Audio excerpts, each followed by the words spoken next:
Dit is de Brig Radio CHPD 107.7 FM in Elmer, Ontario, met Onse Jeschicht, composiert van George Rempel.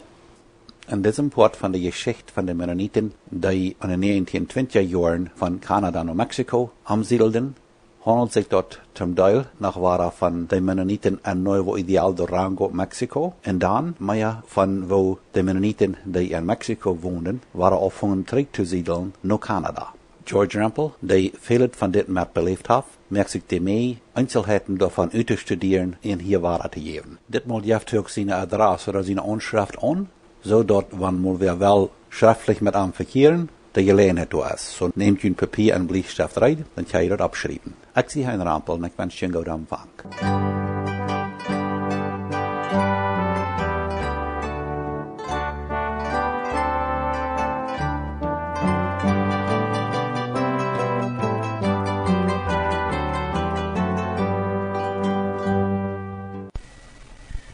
Eerst wil ik je alle een frohe Weihnacht wensen. Wanneer ik zingen kan, dan wil ik je een Adventslied zingen. Als ik niet zingen kan, wil ik je een paar vers van een Adventslied en Plattdeutsch lezen. Ik put er aan, daar buiten is het koud en het is Weihnachtstijd. Ganz hart gefroren slaapt nu de ganze Erde, de Welt is ingesniet. Ook mensenharten zijn gefroren. Ik sto voor toegeslotene deuren. Ik put er aan, ik put er aan. Ik put er aan. Nu zie ik nog dien gast en sto voor diene deur. Nou her, o Zeil, wanneer du kein huis meer hast, dan putterst du bij mij. Wer hier nu deed wat God laat zijn, den merk ik ook de vredenssterren. Ik put er aan, ik put er aan. En nu naar onze Geschichte. Ditmaal vertellen we nog een beetje meer van de Durango-Mennoniten. En dan vangen we aan van de Mennoniten ihre angeplande terugwanderung van Latijns-Amerika naar Canada te vertalen. Im jaar 2000 hielden de Ölkolonie Oms en Durango nog een laatste Mal ihren zogenaamde Jugendunterricht en de Neuanlage Kirche op de Durango-Kolonie. Aber kein Pick-up oder Chorfahrer durf daran teilnehmen. Um dit fair zu biegen, wurde sogar ein Därenwächter angestellt. Als die Jugendlichen in Neuanlage Durango ihren Unterricht gekriegt hatten, dann wurden die nach La Batea Zacatecas genommen und dort von dem ältesten Heinrich Bickert angedeutet und mit dem Abendmahl bedient. Adelige andere Eltern fuhren von Durango mit ihren Kindern nach La Batea Zacatecas aan und leiten dort ihre Kinder an den Jugendunterricht teilnehmen und angedeutet worden. Im Jahr 2001 werden endlich alle ölkolonische Predigers von der Durango-Siedlung weggetrokken und dann im Vorjahr kamen Predigers von der La Honda-Kolonie in Zacatecas nach Durango, hielten dort Jugendunterricht, Doopvast en Abendmahl. In demselben Jahr wurden auf der Durango-Siedlung neue ölkolonische Predigers gewählt und eine neue ölkolonische Gemeinde gegründet. Diese neue ölkolonische Gemeinde auf der Durango-Siedlung ist nu wieder ein mit den ölkolonischen Gemeinden in Chihuahua und auf der La Honda-Siedlung in Zacatecas. Und endlich dürfen die zurückgebliebenen Durango-Kolonisten mit Freiheit, Gumreifen-Traktors, Kaufwagen, elektrischen Kraftstrom und Telefon brücken.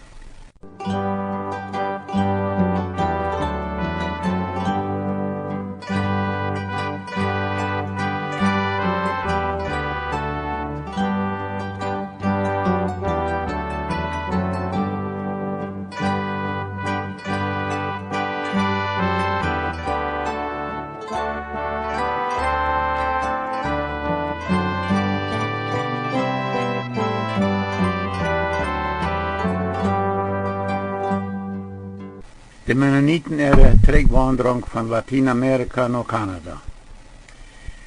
Wils de ölkolonische Oms in Mexiko dazu ansagen, dass die in Kanada gebliebene Glieder verweltlicht werden dadurch, dass sie ihre Kinder nur weltliche Regierungsschulen schickten, wollen sie gar nicht haben, dort ihre Gemeindenglieder trägt nach Kanada tragen sollen. Die meisten alkoholische Oms sitzen in Mexiko noch viele Jahre lang zu ihre Gemeindenglieder dort, wenn sie trägt nach Kanada tragen, dann wurden sie dort auch verweltlichen. Ich weiß noch, dass wenn ich in Aylmer, Ontario, besonders so eine Familie ist, wird in den 1980er Jahren entweder von Durango oder von Zacatecas nach Ontario kommen, und ich dort mit ihren kanadischen Papieren merken versucht, behaltlich zu sein, dass ich dabei dann manchmal wird, dass ihre Eltern ehe sie von Mexiko weggefahren wären, gesagt haben, wenn sie dann auch glauben, dass sie nach Kanada fahren müssen, um besser ihren Lebensunterhalt verdienen zu können, dann blieb da wenigstens von der kanadischen Kirchen weg. Fort da nicht nur die Kirche, dann die Prediger wollen die ihren Kopf verdrehen. Und viele junge Eltern fuhren in Ontario kriegt durchwehen noch keine Kirche. Ich habe aber auch gemerkt bei meiner Arbeit in Ontario, dass wenn so eine Eltern, die da an ihre Kinder bestalten, in Kanada von den Kirchen weg zu bleiben, wenn die dann aber mit einmal selbst nach Ontario kommen, um ihre Kinder dort zu besuchen, und dann dort mit ihren Kindern taub selbst auch einmal nach einer Kirche angefahren wären, dann sagen sie dort an, dass sie eine falsche Abfotung gehabt haben von was in Kanada und den Mennoniten ihre Kirchen gelehrt wird, wo so viele von ihren Bekannten von Mexiko ein Port von geworden wären.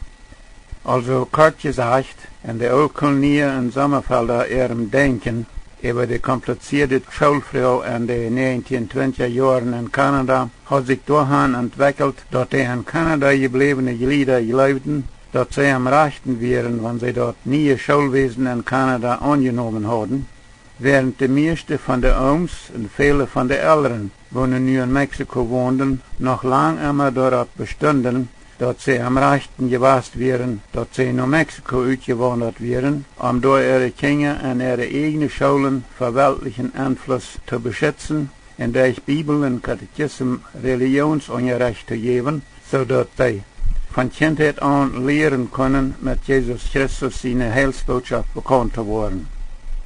Und wenn wir nu auf all das zurückdenken, dann würde ich von dir vielleicht sagen, beide Seiten sind wenigstens zum Teil am rechten gewusst. Aber weil die alkoholische Gemeindenleitung ihre zurückgebliebenen Glieder in Kanada aufgeschrieben haben als angehorsame, verweltlichte Glieder, entstanden vor vielen Jahren immer noch größere Spannungen zwischen den in Kanada zurückgebliebenen und den ausgewanderten Ölkolonien. Und auch zwischen den in Kanada gebliebenen und den nach Mexiko ausgewanderten Sommerfelder entstanden Spannungen. Und als dort, wie es dort von den 1950er Jahren an so sehr viele ölkolonische und auch langsam mehr sommerfeldsche Familien nach Süd-Ontario trocken, was dort kommen deed, dat het in Süd-Ontario ook ölkolonische, sommerfeldsche, IMC, Rheinländer en andere Gemeinden geeft, dann wären da von Anfang an auch große Spannungen zwischen den alten Gemeinden in Mexiko und den neuen Gemeinden in Süd-Ontario. Diese Spannungen sind und bleiben auch von der noch merkbar. Und das verursacht, wenigstens in einigen Familien, immer noch Spannungen. Lothar nochmal mehr von den verschiedenen mennonitischen Gemeinden in Süd-Ontario, wo unser Liedport von geworden sind. Und nun fangen wir an zu vertalen von den Mennoniten ihre angeplante Trägwanderung von Lateinamerika nach Kanada. Wir haben all einmal gesagt, dass von den mehr 1950er Jahren an sozusagen jeder Jahr immer noch mehr mennonitische Familien von Mexiko nach Süd-Ontario trocken. Und auch nach Manitoba, und im Beet Lothar auch nach Alberta. Anfänglich kamen meistens Familien von Chihuahua. Aber wenige Jahren Lothar auch mehr von Durango, und nach Lothar auch von Zacatecas und von Belize. Und mit der Zeit kamen auch Familien von Paraguay und von Bolivia nach Kanada. Von dieser angeplante Trägwanderung von mennonitischen Familien von Lateinamerika nach Kanada ist noch kein Ende zu sehen. Und das sind nicht mal immer noch mehr ölkolonische Familien, die zurück nach Kanada wandern, aber auch viel sommerfeldsche und kleingemeinsche Familien. Was ist das, was so viele Mennoniten mehr von ganz Lateinamerika nach Kanada kommen? Für diese Frau gibt dort keine einfache Antwort, aber ein Part von dieser Antwort ist vielleicht diese. In den 1950er und 1960er Jahren kamen etliche ulkolonische Familien, Bauernfamilien von Mexiko und Kanada, weil sie dort meid geworden wären von der Gemeinde ihrem Verbot, Komreifen, Trektors und Koffertier zu brücken. Einige von diesen Bauern wollen in Süd-Ontario Former sein. Und dort wir wenigstens zum Teil auch da wären, dort 1958 eine Gruppe Ulkolonier von Mexiko nach Madison, Ontario trocken und dort versuchten zu kolonisieren und Formwirtschaft zu treiben. Aber wenige von den Familien wird nach Süd-Ontario trocken, sind dort wirklich Former geworden oder geblieben. Auch von den Madison, Ontario gekommenen Familien sind wenige in Kanada Former geworden oder geblieben. Aber die meisten von diesen Familien wurden gute Arbeiter für kanadische Former. Beeten, Apfel, Tomaten, Gurken und andere Gemüseformen in Kanada nehmen die mennonitische Formerfamilien von Mexiko sehr Jahren an, um ihre Formarbeit zu tun. Und als dort in Mexiko durch diese Träg nach Kanada gewanderte Familien ihre Berechte offenbar wird, entweder durch ihre Brief oder durch ihr in Mexiko spazieren kommen, wo hier die manitobische und besonders die ontarioische Former diese zurückgekommene Familien als Formerarbeiter annehmen, dann fängt dort von Mexiko nach Kanada kommen an, mit jeder Jahr Tod zu nehmen. In Manitoba wohnen die zurückgekommene Familien meistens in so einer Dorpen, wo ulkolonische Formerfamilien gewohnt haben, ehe sie nach Mexiko trocken. Aber in Süd-Ontario wohnen die zurück nach Kanada gekommene mennonitische Familien meistens weit und breit verstreut mit Nicht-Mennoniten. Was passiert zu diesen zurück nach Kanada gekommenen Familien ihrem Gesellschafts- und Gemeindenleben? Und was passiert mit ihren Kindern ihrem Schulleben? Was schaffen diese Familien in Kanada nicht nur am Anfang, wenn sie hier sind, aber auch, wenn sie sich hier erst eingelebt haben? Von all diesen Sachen noch viel mehr, weil wir uns noch viel vertalen. Aber wovon vertalen wir am besten das Erste? Vielleicht sollen wir das Erste davon vertalen, was mit den zurück nach Ontario gekommenen Mennoniten ihrem Gesellschafts- und Gemeindenleben in Ontario passiert. Wenn wir das Ontario-Part von unserer Geschichte vertalen wollen, dann sehe ich davon überzeugt oder gewahr, dass viele von Utah in Süd-Ontario viel besser mit all diesen Dingen bekannt sind als ich. Aber so eine Mennoniten, wo eine selbst wohnen oder wo nicht von unseren Mennoniten sind, die wollen vielleicht auch hier davon was hören. Und ich will jeder einem von die Frauen auf je, wenn ich was nicht ganz richtig abgeführt habe und vertal, oder wenn ich was sehr wichtig von unserer Geschichte in Ontario utloten war, auf je mir dann schrieben worden, wo je Dinge anders seien als ich, oder auch was ich von wichtigen Sachen in unserer Geschichte nicht vertalt habe. Vielleicht können wir alle Top Sachen in unserer Geschichte recht genug kriegen, um die Lothar auf Hochdeutsch auch noch in die mennonitische Post zu beschreiben. Meine Adresse ist 804 325 6th Street, Winkler, Manitoba, R6W1G5. 804 325 6th Street, Winkler, Manitoba, R6W1G5. Wo fuhren die von Lateinamerika nach Ontario gekommenen Mennoniten nach der Kirche? Leider muss wir zu dieser Frau wohl am ersten sagen, dass ein bedienender Part von den nach Ontario gekommenen Mennoniten überhaupt zu keine gottesdienstlichen Versammlungen in irgendeine Kirche kommen.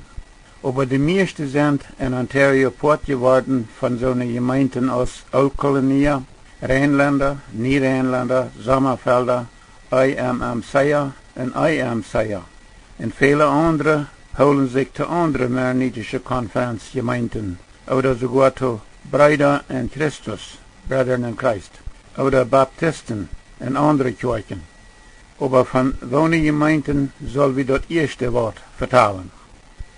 Wir wollen, wenn wir nun Wort von Lateinamerika zurückgekommenen Mennoniten ihre verschiedenen Kirchen oder Gemeinden vertalen wollen, nicht verstehen, erst alles von einer Gemeinde zu vertalen, was wir weiten, und dann von einer anderen.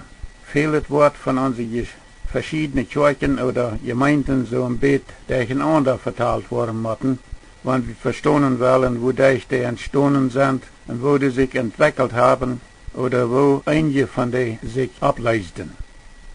Aber ich will je auch kurz am Anfang sagen, dass vieles von dort wird, wie besonders von dem Anfang von der IMMC-Arbeit in Süd-Ontario vertalen wollen, dort nehmen wir aus dem Buch von Jack Hepner, Search for Renewal, oder The Story of the Rüdener Weider, IMMC. Vieles andere habe ich durch eigene Beobachtung und zum Teil durch Mitbeleben von der IMMC-Arbeit in Ontario. Noch anders habe ich mich von etlichen Personen vertalen lassen, wo diese Bewegung auch von Anfang an mitbelebt haben. Noch anders habe ich mich von etlichen Personen vertalen lassen, wo diese Bewegung auch von Anfang an mitbelebt haben. Das will ich, wenn wir nu davon vertalen wollen, alle kort opgevoerd versuchen so zu vertalen, dass wir verstehen lernen, was diese Bewegung in unserer Geschichte Veränderungen gebracht hat. Wenn wir dort lesen, was Jack Hepner von der IMMC-Arbeit manch uns Oldkolonie in Süd-Ontario in seinem Buch beschreibt, und besonders wenn er von unserer Geschichte wird beschreibt, dann muss wir dabei selbstverständlich in Betracht nehmen, dass er unsere Geschichte mal von Büten gesehen hat und beschreiben kann. Und dort hat nicht unbedingt aller Krieg zuerst, als wir Oldkolonie unsere Geschichte sein. Von Lateinamerika nach Ontario gekommene Mennoniten ihre Gemeinden. Wir haben uns al einmal was davon vertalt, wo dort bei Elmer, Ontario, zu der Gründung von einer oldkolonischen Gemeinde gekommen war. Wir haben auch al ein klein bisschen davon geredet, dass die IMMC-Konferenzgemeinden in der Elmer, Ontario Gegend eine Arbeit anfangen, oder mit oldkolonischen Familien, was von Mexiko dahin getroffen wären. Wir wollen hier nu anfangen mit uns noch viel davon vertalen, wo diese Oldkolonie-Gemeinden und IMMC-Gemeinden sich in Süd-Ontario entwickelt haben. Und auch was davon, dort in Süd-Ontario manch die Oldkolonie von Lateinamerika auch IMC, Sommerfelder, Niederländer und Rheinländer-Gemeinden entstanden sind, und auch eine sogenannte Conservative Mennonite Church und eine deutsche Gemeinde Gottes. Wir sehen uns auch einmal dort Prediger Jakob Neudorf von Manitoba 1959 bei Elmer, Ontario, mit oldkolonischen Familien von Mexiko Abendversammlungen gehabt hat, und dort am Sonnabend einen Jugendabend genannt hat. Oldkolonische Jugendliche haben dort geistliche Lieder gespielt und gesungen, und des Abend war ein geistlich belebender Abend gewesen. Erwachsene Personen haben sich miteinander versöhnt und so weiter. Und viele von diesen jugendlichen Personen waren noch lang sehr begeistert von ihren Erfahrungen auf ihrem ersten Jugendabend. Und sie können sich schwer dort schicken, dass als bald darauf die oldkolonische Gemeinde gegründet worden wäre, wie Elmer, keine Jugendabends mehr wären. Jakob Peters, der Isaac, kam nicht lang nach ihrem gesehenen Jugendabend in Ontario, nach Manitoba, und erfuhr dort persönlich eine geistliche Niebelebung. Er fordert sich von dort an in Manitoba geistlich an Prediger John D. Friesen seine plattdeutsche Radio predigten. Weil diese Predigten ihm so viel helfen in seinem neuen Leben in Christus, schickt er seine Eltern, seine Geschwister und andere Verwandte und Freunde in Ontario Tonbänger mit John D. Friesen seine Radiobotschaften. Und das Resultat davon war, dass John D. Friesen seine plattdeutsche Radiobotschaften auch bald durch eine Radiostation in Tillsonburg, Ontario, über die Luftwellen ausgestrahlt worden. Hier müssen wir für das Mal aber weiter aufbrechen. Nächstes Mal vertellen wir weiter mehr von dem Entstehen von Kirchen oder Gemeinden, manche von Lateinamerika zurückgekommenen Mennoniten an Süd-Ontario. But nächstes Mal. Next is George Rempel.